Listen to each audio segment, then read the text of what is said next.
Assalamualaikum warahmatullahi wabarakatuh. Perkenalkan, saya Andri Pai dari Program Pendidikan Fisika. Di sini saya akan menjelaskan mengenai etika forum diskusi dan musyawarah. Untuk mengefisienkan waktu, langsung saja kita ke materi yang pertama, yaitu etika forum diskusi dan musyawarah. Secara bahasa, istilah musyawarah berasal dari kata Arab, yaitu syura, yang berarti menampakkan pendapat atau mengambil madu dari sarang lebah.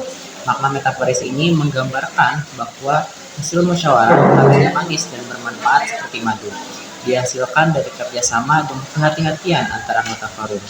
Dalam konteks Al-Quran, istilah ini ditemukan antara lain dalam Quran Surat Al-Baqarah, Surat Al-Imran, dan Quran Surat Asy-Syura, yang semuanya menekankan pentingnya dialog, kesepakatan bersama, dan saling menghormati dalam pengambilan keputusan. Lalu kita yang pertama, yaitu definisi etika, diskusi, dan musyawarah. Etika merupakan landasan moral yang membimbing perilaku manusia dalam berinteraksi. Dalam konteks diskusi dan musyawarah, etika berfungsi sebagai pedoman agar perbedaan pandangan tidak menimbulkan konflik, melainkan menjadi sumber hikmah dan kemajuan bersama. Etika diskusi juga mencakup kemampuan untuk mendengarkan dengan empati, mengemukakan pendapat dengan santun, dan menghindari dominasi dalam pembicaraan. Poin yang kedua yaitu etika diskusi dalam Al-Quran.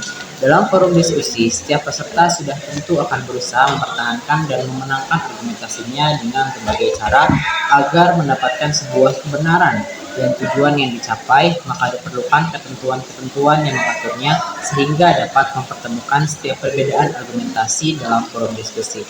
Ketentuan tersebut juga memberi patokan-patokan dasar agar tidak sampai berbenturan dan permusuhan dalam berdiskusi. Berikut adalah nilai-nilainya. Yang pertama, A. Nilai tulus dan benar. Tulusnya niat seseorang dalam berdiskusi atau berdebat sangat menentukan hasil yang akan dicapai. Dalam hal ini, seseorang harus menjauhi sifat pamer kemampuan atau ria, merasa keras kepala, membanggakan diri atau ujub, serta mengejar pujian dan popularitas sehingga menghalalkan segala cara. Al-Imam Al-Ghazali memberi peringatan untuk menjauhi sifat-sifat tersebut karena merupakan embrio penyakit hati yang akan berjalan dan mempengaruhi timbulnya sifat-sifat tercela lainnya. Lalu poin yang kedua yaitu memperhatikan dan mendengarkan lawan bicara dengan baik. Diskusi merupakan arena tukar pikiran, bukan sekedar mengirim pesan oleh satu pihak ke pihak lain. Oleh karena itu, masing-masing pihak harus mau memperhatikan dan mendengarkan argumentasi atau pandangan pihak lain. Lalu C, berbekal ilmu dan argumentasi yang kuat akurat. Menguasai materi diskusi sangat penting bagi setiap peserta demi berlangsungnya diskusi yang konstruktif.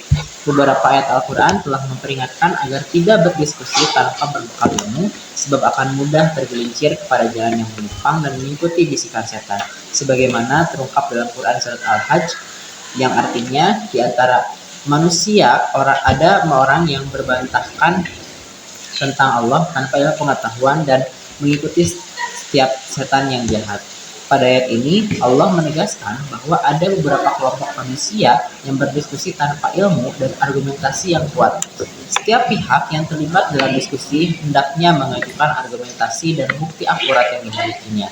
Adanya sikap emosional dan egoistis akan berdampak kontraproduktif dalam diskusi, sehingga tidak diperkenankan dalam berdiskusi bagi mereka yang tidak memiliki ilmu dan tidak menguasai materi. Lalu D. Menggunakan retorika yang jelas, lugas, dan lemah lembut. Diskusi yang hidup dan baik akan berlangsung dengan pembicaraan yang jelas, tegas, dan lugas. Memperpanjang pembicaraan yang tidak menentu arahnya akan membuat suasana diskusi menjadi tidak berarah. Pun juga dengan kata yang baik dan diucapkan dengan penuh lemah lembut akan membuat suasana diskusi berlangsung tenang dan dingin. Berbeda dengan ucapan menggunakan kata-kata keras dan kotor yang menyinggung perasaan pihak lain, sehingga berakibat munculnya luapan emosi antara peserta diskusi. Lalu E. Bersikap adil dan objektif. Setiap orang yang berdiskusi harus memahami tujuan daripada diskusi itu sendiri. Saling bertukar pikiran, bukan memenuhi karakter lawan bicara. Adanya perbedaan harus disikapi dengan sebatas pemikiran atau pandangan, tidak sampai pada kepribadian. Argumentasi yang baik dan benar harus diterima dan dipuji siapapun yang menyampaikannya. Sebaliknya, yang keliru juga harus diluruskan terlepas dari siapa penyampainya. Lalu F. Bersikap kooperatif dan siap kembali pada kebenaran. Perbedaan argumentasi dalam forum diskusi merupakan sebuah keniscayaan yang dapat menimbulkan keragaman. Berbagai pihak silih berganti mengajukan argumentasinya demi mendapatkan sebuah tujuan yang ingin dicapai dan meraih kebenaran. Namun, diskusi akan menjadi rancu dan kacau manakala salah satu pihak berlarut-larut dalam kesalahan dan kekeliruan serta tidak mau kembali pada argumentasi yang sudah jelas kebenarannya. Lalu, 3. Tafsir ayat-ayat tentang musyawarah. Yang pertama ada dalam Quran Surat Al-Baqarah ayat 233 yang menekankan pentingnya musyawarah dalam urusan keluarga, khususnya antara suami dan istri. Lalu, Quran Surat Al-Imran ayat 153 menjadi dasar etika bermusyawarah, seperti bersikap lemah lembut, pemaaf, dan berdoa memohon ampun sebelum dan sudah berdiskusi.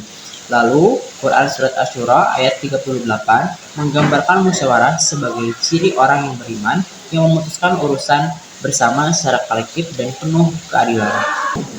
Poin selanjutnya itu poin yang keempat, yaitu fungsi musyawarah. Ada beberapa poin fungsi musyawarah. Yang pertama adalah menyelesaikan permasalahan sosial secara damai dan kolektif, lalu menghindari keputusan sepihak dan sikap otoriter, lalu menghindari perbedaan pendapat dan kebebasan berekspresi, lalu menegakkan prinsip keadilan, kesetaraan, dan kebersamaan.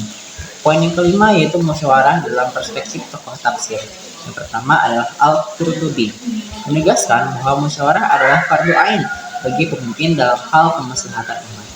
Lalu, Ibnu Katsir menafsirkan ayat wa syawirhum fil amr sebagai bentuk penghormatan Allah terhadap manusia untuk ikut serta dalam keputusan sosial. Lalu ada Muhammad Abduh dan Rashid Ridho yang menyatakan bahwa musyawarah adalah dasar pemerintahan Islam yang demokratis dan antitesis dari tirani.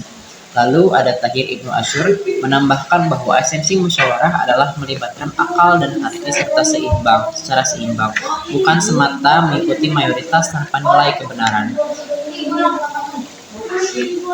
Selanjutnya adalah kesimpulan. Etika dalam forum diskusi dan musyawarah merupakan fondasi utama yang mengatur tata cara interaksi manusia agar perbedaan pendapat tidak menimbulkan pertentangan, melainkan melahirkan solusi, kedewasaan berpikir, dan kemaslahatan bersama. Secara etimologis, istilah musyawarah berasal dari akar kata Arab yaitu syura yang berarti menampakkan pendapat atau mengambil madu dari sarang lebah.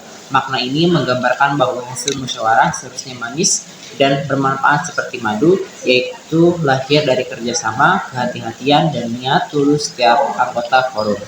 Etika diskusi dan musyawarah dalam perspektif Islam bercakar pada nilai-nilai Al-Quran yang menekankan prinsip hikmah, kebijaksanaan, kelembutan, keadilan, dan keikhlasan. Dalam forum diskusi, setiap peserta wajib menjaga adab dan memiliki sifat yang tulus, menjauhkan diri dari sifat ria dan kesombongan, serta menghindari perdebatan yang bertujuan menjatuhkan lawan bicara. Etika diskusi juga mencakup kemampuan mendengarkan dengan empati, mengungkapkan pendapat dengan santun, berargumen dengan dasar ilmu dan bukti yang kuat, serta menggunakan bahasa yang jelas dan lemah lembut. Diskusi beretika menuntut peserta untuk bersikap adil dan objektif, menerima kebenaran dari siapapun yang menyampaikannya, dan bersedia kembali kepada kebenaran apabila pendapatnya terbukti keliru. Dari segi musyawarah, Al-Quran memberikan pedoman melalui beberapa ayat, di antaranya Quran Surat Al-Baqarah yang menekankan pentingnya musyawarah dalam urusan keluarga, lalu Surat Al-Imran yang menegaskan kelembutan, pemaafan, dan doa sebagai dasar etika bermusyawarah, serta Quran Surat Asy-Syura yang menjadikan musyawarah sebagai ciri utama orang beriman yang berkeadilan dan bijaksana.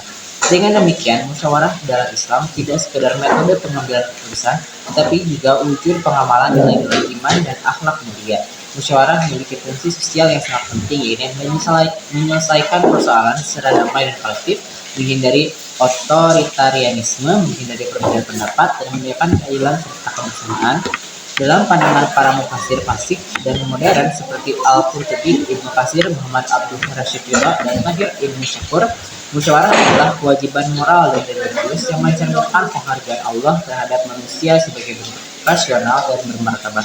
Dengan demikian, etika forum diskusi dan musyawarah bukan hanya tuntutan sosial, tetapi juga perintah ilahi yang mengajarkan bagaimana manusia menggunakan akal, hati, dan tutur kata secara bijak dalam mencapai kebenaran dan kemaslahatan bersama. Etika tersebut melatih umat untuk berpikir kritis namun rendah hati, berani mengemukakan pendapat namun tetap menghormati orang lain, serta menjadikan musyawarah sebagai sarana untuk memperkuat ukhuwah, membangun demokrasi yang bermoral, dan menegakkan nilai-nilai Islam dalam kehidupan bermasyarakat. Berikut adalah daftar pustaka yang saya gunakan.